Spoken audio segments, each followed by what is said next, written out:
Welcome back to the Money Focus Podcast. I'm your host, Moses, the mentor. And in this episode, I'm thrilled to welcome Josh Janus to the show. He's a realtor and a real estate investor from Cleveland, Ohio. Josh has a wealth of experience in BRRRR, fix and flips, as well as buy and hold investments. He's on track to sell over 200 homes a year and aims to create significant passive income to fund affordable housing projects. So let's dive in. I started in the real estate space because I wanted a house hack in college. So I had some money saved up and I wanted to buy a duplex, live in one unit, rent out the other.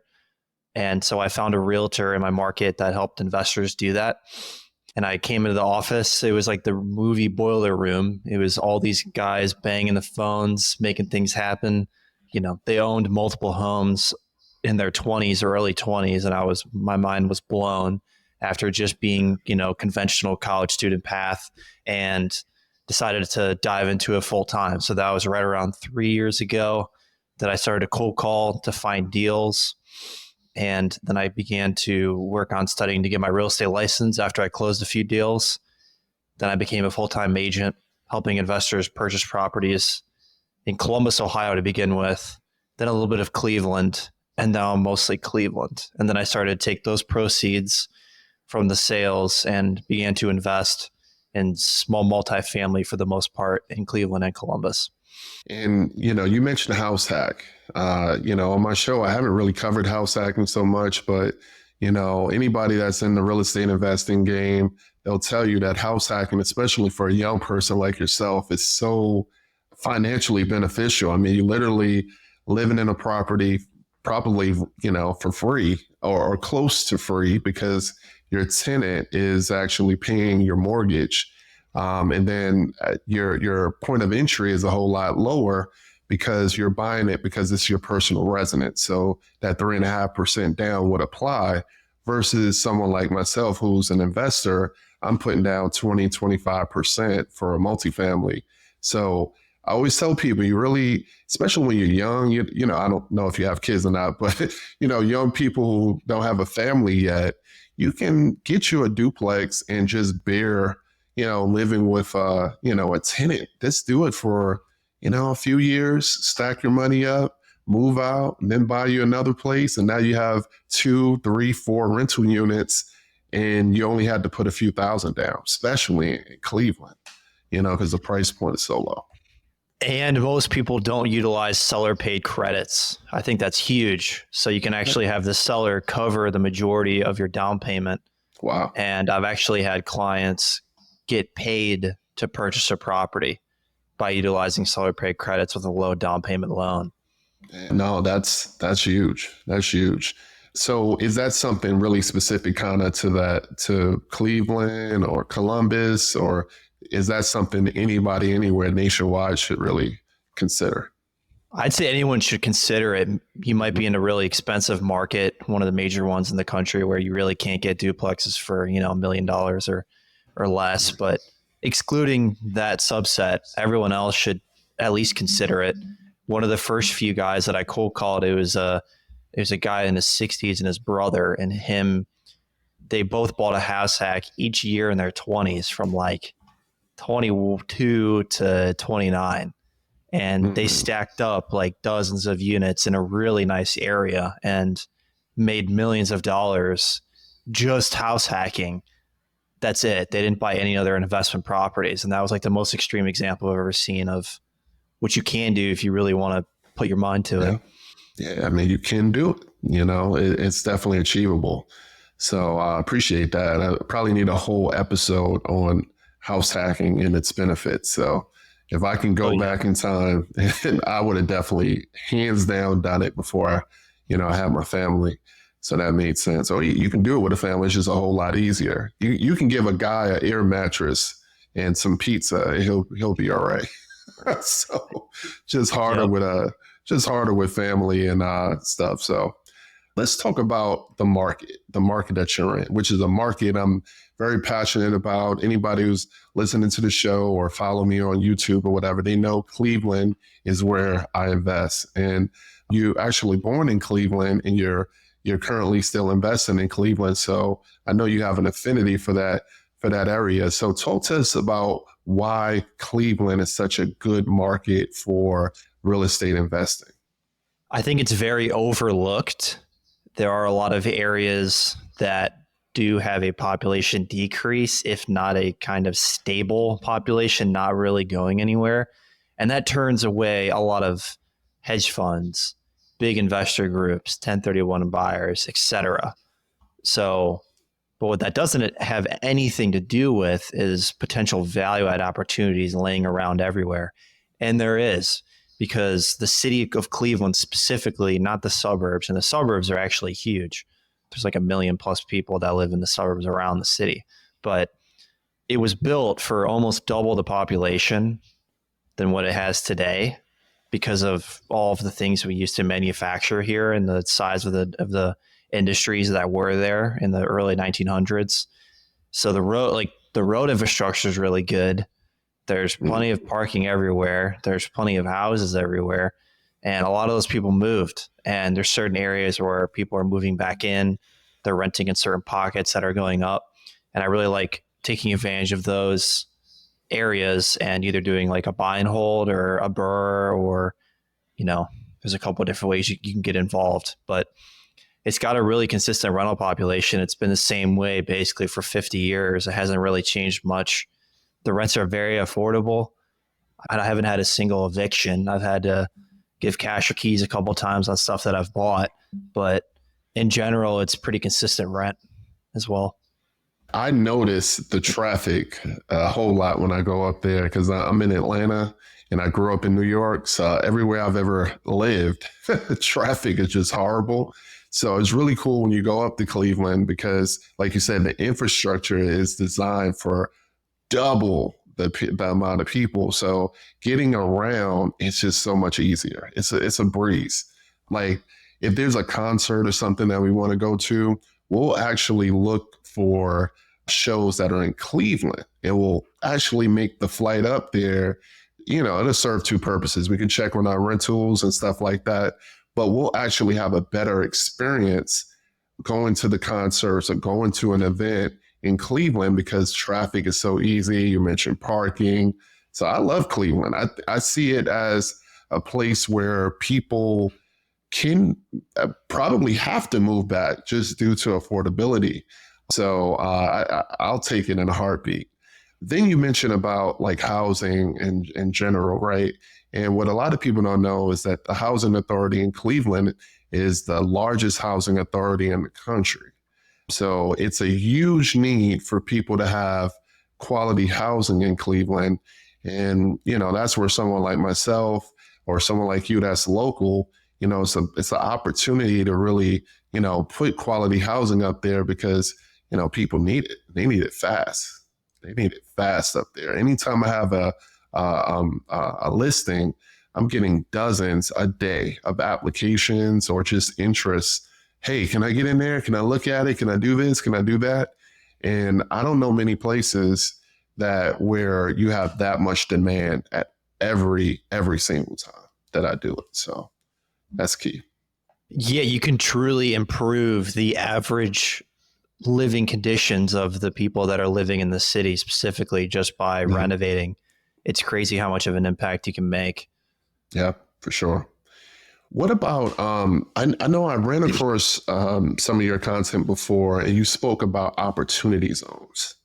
And, I've seen, that come up a lot in different, investment opportunities where they say, hey, this qualifies for opportunity zone credit.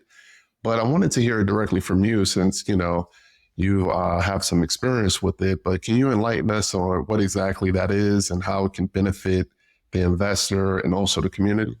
Of course, two really quick disclaimers. I'm not an expert in this. I've done it a handful of times, but I'll tell you what I know. Number two, I'm not a tax attorney, so this is not tax advice. But so there's a map that the federal government made that outlines all of these areas and all the cities and states around the country. And if you buy a property in one of those areas, you can qualify for a state tax credit and a federal tax credit. So the state one's is easier to explain. So in Cleveland, a lot of the opportunity zone areas are the west side, Ohio City, Detroit, Shoreway, Tremont, etc. And then a little bit on the east side, St. Clair, Fairfax, more of the really distressed areas on the east side as well. Well, let's say you buy a property for 100,000 and you're planning on putting 50,000 into it, which is a pretty normal deal for like a Cleveland property. So Yeah. your all-in cost is 150. If you have an attorney set up your opportunity zone fund correctly, which it's like $10,000 to $20,000 to do your first time, but it's way better after that. You can get 10% back in your purchase price and renovation costs as corporate tax credits. So in that example, you get $15,000 back. Then you can have your attorney sell those credits for cash because individuals or small businesses don't pay a large proportion of that specific tax credit. So it would take you years to use it. So you might as well just sell it to a big corporation at around 80 cents on the dollar after fees and commissions and everything. So basically every deal is 8% off. You can get those checks every 6 months. So you can do that on a single family. You can do that on a 100-unit building. You can do it on a warehouse. It really doesn't matter what piece of real estate it is. It just has to be in that area, and you have to set up the accounts correctly. So that's the state.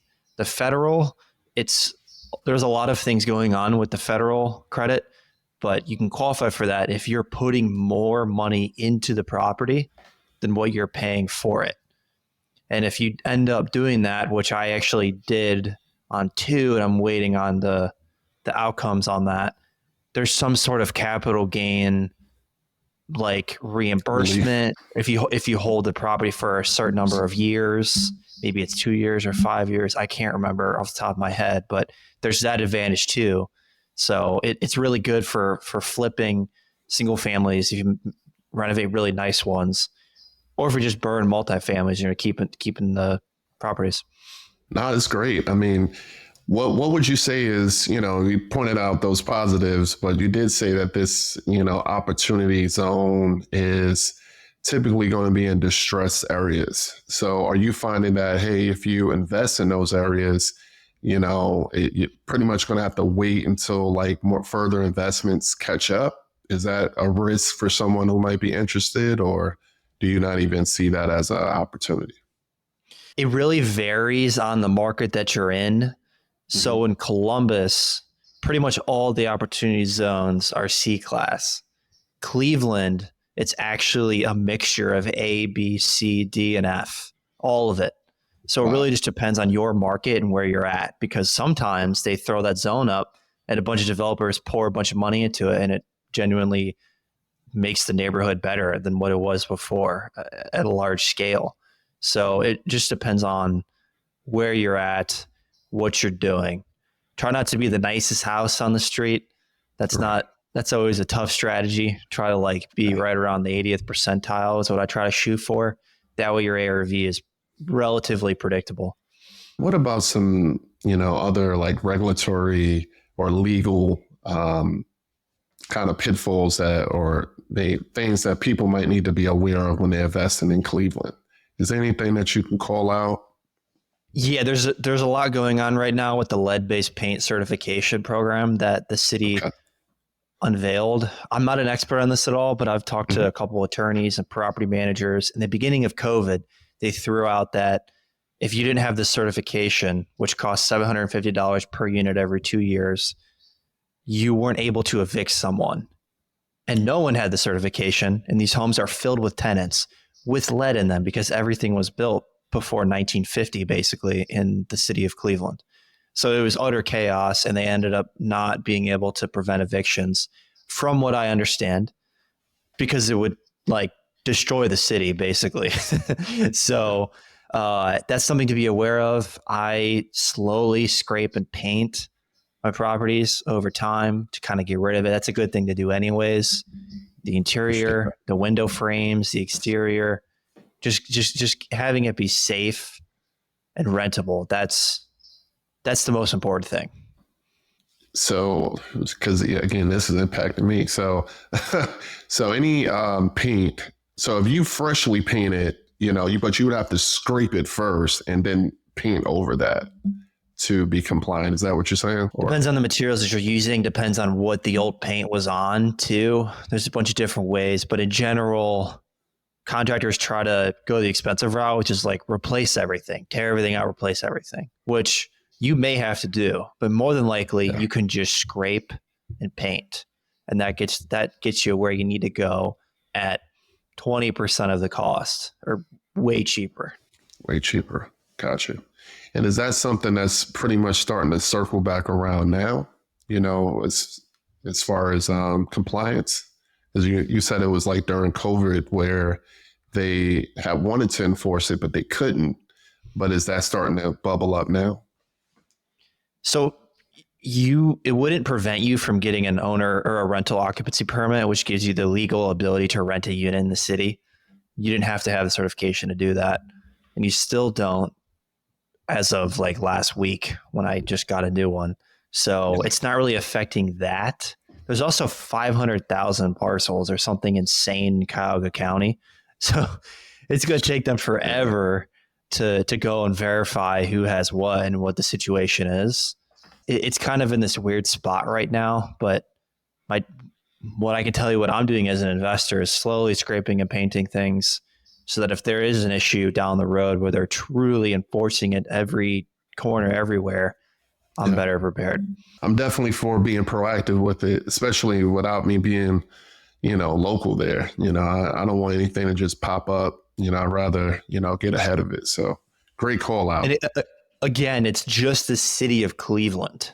Gotcha. And then I believe it's Cleveland Heights as well. But if you own in Shaker Heights, Garfield Heights, that's different. They don't need any of that. Yeah. Yeah. So what Josh is talking about, primarily, like when we're saying Cleveland, we're talking about, the city. So like I'm in Atlanta, I say Atlanta all the time, but I really live in the suburbs of Atlanta. So a lot of the places, Cleveland Heights that you mentioned, Shaker Heights, those are suburbs of Cleveland.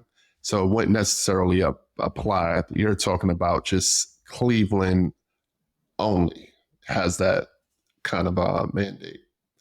Is that what you're saying?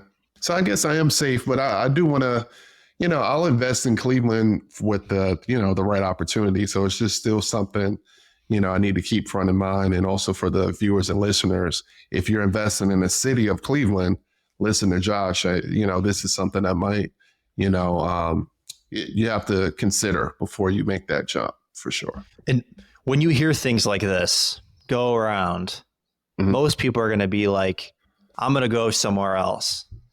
And I think, great, go somewhere else because now I can get more deals. Yeah. If you can be effective in more challenging areas, you're just going to dominate because there's not as many people that have the systems in place to do it correctly. That's at least the way that I think about it. Yeah, I'm annoyed that they're doing that stuff, but I know that when I find an off-market deal, there's a higher chance now that there's no one else going after it versus where I got to compete with people. Because you have the system to go ahead and take care of it. So it's not a big deal. So I get you. So let's talk a little bit more about the economic factors of, why someone should, consider investing in Cleveland or Cuyahoga County. I know one of the ones that just jumps out for me is, Cleveland is recognized as this large, medical kind of epicenter. A lot of, top medical professionals and medical facilities are based in Cleveland. But are there any other, economic factors that people should consider for Cleveland? Yeah. So you have the Cleveland Clinic main campus. That's arguably the best cardiovascular hospital system in the entire world. It's been ranked there for years. Then you have the Metro campus on the other side of the city that's probably top 20 in the nation, two multi-billion-dollar corporations that employ tens of thousands or over 100,000 people. I'm not sure exactly how much. So you have that. Then you also have all major sports teams, very, very affordable cost of living and standard of living compared to other cities of its size. You got a lake. You have a lot of really good like school systems, whether it's private or public. A lot of the top ranked school systems in the state are in Cleveland. I'm an East Sider on Cleveland, so I always think that's the better side. But yeah, and there's still a reasonable amount of like manufacturing and similar type jobs like that really haven't gone anywhere. Amazon has a lot of big hubs. It's just consistent. I don't see it as like a market that's going to blow up like Columbus, maybe, where you have like so much new technology money going into it. But you have a really consistent market where it's hard for it to bottom out when you can buy a house for 100,000. Yeah. It's kind of Yeah. already at the bottom. Yeah. And like you said, the sports team. So there's still, considerable amount of entertainment that you can take part of, in Cleveland, whether it's athletics, anytime any major, show or event is happening, it's a good chance it's going to touch Cleveland, so, and you don't have to deal with the crazy population of people on the road and everywhere. It takes you extra hour and a half to get there because of traffic. You mentioned some great universities, colleges that are, pretty much right there, that people can, be a part of. And even though you might not think it's going to blow up, overnight, I also feel good investing in Cleveland because it does have the ability to scale up if necessary. If there was a push, if manufacturing did come back a little bit more, the city can, absorb it because that's where it was at one point. So, it might not be in my lifetime, who knows? But, I think the city is ripe for growth. It just might not be 10x growth, but I do see the city, taking some great strides forward in the future because affordability is just crazy right now. If you want to buy a house in Atlanta, it's a lot. You're gonna have to make some good money. So, for those people who really want the American dream, you're gonna have to move to different cities. And why not a place like Cleveland, minus the 3-4 months of extreme cold? It's pretty great. Yes, So, something else that most people don't know is in the early 1900s, the most millionaires in the entire world lived mhm. in Cleveland, Ohio, on Millionaires Row. Yeah, And there's still quite a bit of evidence of old money here. There's 5+ billionaire families that live here, yeah, all on the east side again. But yeah. that presence is still there and hasn't really gone away for 100 years. So that's a good sign. Yeah, it's a historic city. It's really beautiful. Some areas, and I'll put this out there because I'm very transparent on the show. Cleveland, it's like night and day in some areas. Like some areas look like a third world country. If you drive through, and it tugs at your heart a little bit because you can't believe that some people are living like this. But it literally can be like Lee Road, for example, like to right? So you can Yeah, literally cross that that light.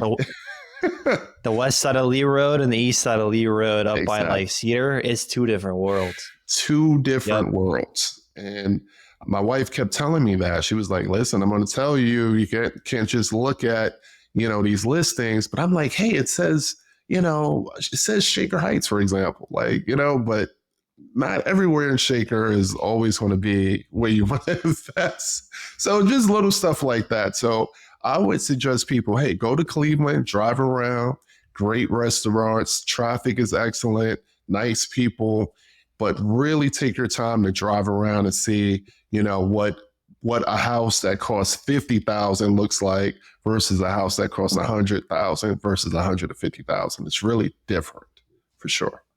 Oh yeah. Let's talk about yield because this is the money focused podcast. So when we're talking about money, right, and specifically on the BRRRR strategy, which is buy, rehab, rent, refinance, and then repeat, right? So is the Cleveland market a good market to do that? If so, tell us why and what type of returns are you typically seeing in your investments? I think it's a great market to do it. And I've basically only done the BRRRR method. My first deal I bought was June of 2022, and I have like 160 units now, and right Wow. around 2 years. And it's basically all been small multifamily, single family BRRRRs in like C-class, working class neighborhoods. So you can typically expect to leave like 5 to maybe $15,000 in a deal, or pull money out if you're refinancing like a 75% LTV on like a duplex or a single family. You want to refi at 80 with where rates are right now, because then you're going to be in the negative every month. So you got to kind of, you got to pick and choose. The back end cash flow isn't great right now on the BRRRRs, but the equity gain far outweighs the $100 a month difference, because it's going to take you years to build up the equity gain that you made immediately, and versus $100 a month difference. Eventually rates will drop at some point and you refi and you get what you're looking for. It's right there. So that's kind of the way that I approach it. You just got to have a really good contracting crew in place, because I got burnt like you can't believe, really bad, by multiple people in the beginning, figuring out how to scale a big team at this point. How big of a rehab are you comfortable doing? Like, you always hear people say, hey, start off with just your old lady's house and where it just needs some cosmetic refresh. But what type of renovation jobs are you doing? Are you going down to the studs? Where are you at? I am now, but I didn't start there. Something to think about that I see a lot of investors looking at is, I'll start with a light rehab, which is good, but the issue is your equity gain is going to be roughly proportional. Meaning, if you put 15K into the house, you're probably only going to net 15K equity in the house. That's not bad. I mean, that's a win. But I would say you should try to get to like that 30, 40, 50K mark. Mm-hmm. That way you actually get money's worth of the stress and headache you went through to get that house to where it needs to be. And these are 100-year-old homes. It ain't that hard to throw 30 to 50K into them. And most of them need 15K per unit at least anyways. So you're going to hit that for the most part. Yeah, now I do down to the studs. Like, I bought a house that had a fire that burnt up the third floor, so I reframed it and built a new roof. Yeah. And, you mentioned that, you got burned at first. So how did you find that contractor, or what best practices would you suggest for someone who's looking for a contractor? Let's just start there. What should you look for? So it was a referral from somebody I trusted, and I didn't do any due diligence, and I learned my lesson 6 figures plus 6 months later, and an absolute headache. And then it happened again. So I would really make sure to check the past people they've worked with and figure out, why did that person stop working with them? Because if they're really good and they're everything that they say they are, what happened? Maybe that person, the previous investor, really found a better opportunity. Great. If that's actually what happens, jump all over that. Or maybe you can bring more business to the contractor than the previous business that they were bringing in. That's the situation that I ran into with my main crew, or my project manager now. I ended up bringing him more business than who he was working with before. So it's just an economic decision. He decided to go with me now. But yeah, that's a few things to keep in mind. Always have like scopes of work figured out. You don't have to do it before you get an offer in, but know what they're doing. Know that in the bid, they're actually painting the exterior, or they're actually putting new countertops in. They're going to put this quality of vanities and fixtures into the house. This way you're not surprised at the end and disappointed. As far as financing, like, do you use hard money loans, or do you do commercial? Like, what's your route for financing? My main go-to is hard money, and then 4 months later, hopefully refinance into a DSCR product. For people that don't know, hard money, what are some of like the high level requirements? So you have to come in with, certain down payment. What are some things they might look at? It's probably the easiest loan to get. I kind of joke you need a heartbeat, like 20 grand. We need a little bit more than that, but 600, 650 credit score, I think. Okay. The lender that I was using originally required $20,000 per $100,000 of purchase price. Generally, you put down 10 to 15%. They will give you the money to renovate the house. Normally, you have to supply the cash in the front end to your contractor. Once they do the work, they'll review it and they'll give you your money back. And you just kind of cycle it through until you're done. And the interest rates are high because it's short-term debt. And it's debt that can close quickly and is way less restricted than a conventional loan. So I'm paying 12, 13% on the cash, but it's only like 3-6 months maybe. and your equity gain is way higher. It's in the hundreds percent of what you're getting. So you're not really paying that much. So, which kind of leads to, you make your money on the purchase. So, how do you actually source your own deals, or do you work with a wholesaler? Yeah. So everything sprung from me cold calling to find deals. Okay. Then after that, I started to reach out to agents and then some wholesalers. And then I built a team of people that cold call. So it's kind of a bunch of different avenues. Wow. I Okay. directly don't source deals, but the people like one layer next to me pretty much sources all of the deals. Nice. Okay, cool. What final thoughts or advice would you give to someone who's interested in real estate investing in general, not even just out there in Cleveland? What advice would you give them? And then also close us with how we can reach you in your you directly, or your business, or any call to action that you would want the audience to have. So the floor is yours.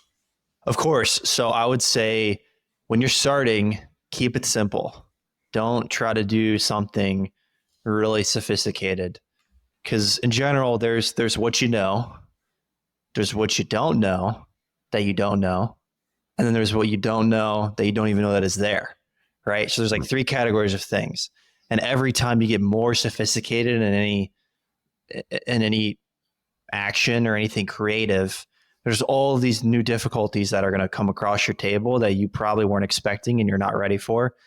So to translate that abstract knowledge or abstract language into the investors I work with is like, just start with buy and holds, single family duplex, build your team. Then if you really want to start doing flips or birds, you're going to have good contractors because there's so many things that can go wrong. You make your money on the purchase and you lose your money rehabbing it.